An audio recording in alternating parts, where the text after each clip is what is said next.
Henry and Gordon were lonely when Thomas left the yard to run his branch line. They missed him very much. They had more work to do and had to fetch their own coaches. They didn't like that. James grumbled too. "We get no rest, we get no rest," they all complained. But the coaches only laughed. "You're lazy and slack, you're lazy and slack," they answered. Altogether, the engines were causing the Fat Controller a great deal of trouble.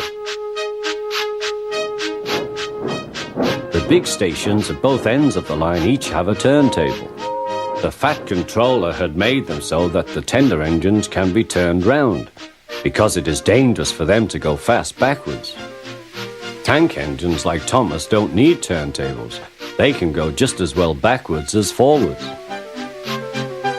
But to hear Gordon talk, you would have thought that the Fat Controller had given him a tender just to show how important he was.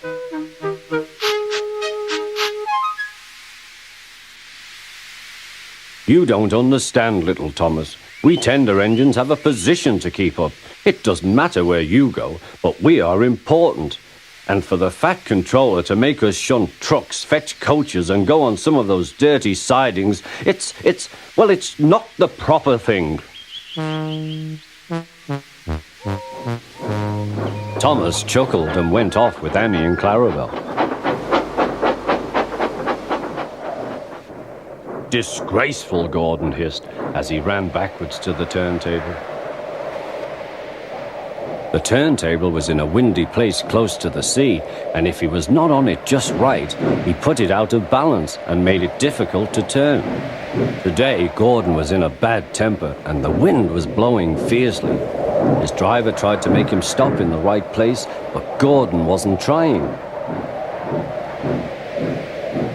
The fireman tried to turn the handle, but Gordon's weight and the strong wind prevented him. "It's no good," they said at last. "Your tender upsets the balance. If you were a nice tank engine, you'd be all right. Now you'll have to pull the next train backwards." "Look," called some boys, "there's a new tank engine." "Oh, it's only Gordon back to front." "Hello," called Thomas, "playing tank engines? Sensible engine. Take my advice, scrap your tender and have a nice bunker." Gordon said nothing. Even James laughed when he saw him. "Take care," hissed Gordon, "you might stick too."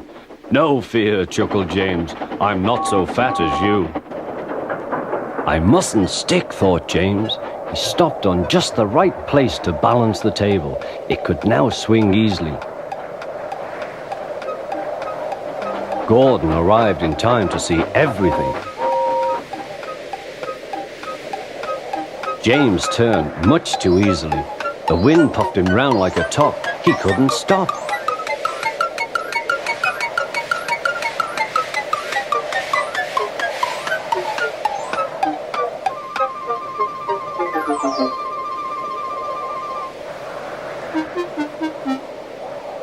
"Well, well," said Gordon, "are you playing roundabouts?" Poor James, feeling quite giddy, rolled off to the shed without a word.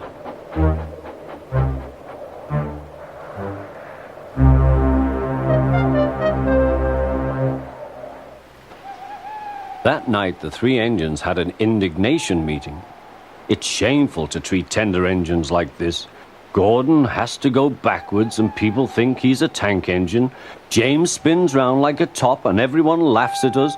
And to add to that, the Fat Controller makes us all shunt in dirty sidings. Blech! "Listen," said Gordon. He whispered something to the others. "We'll do it tomorrow. The Fat Controller will look silly." The engines had decided to go on strike.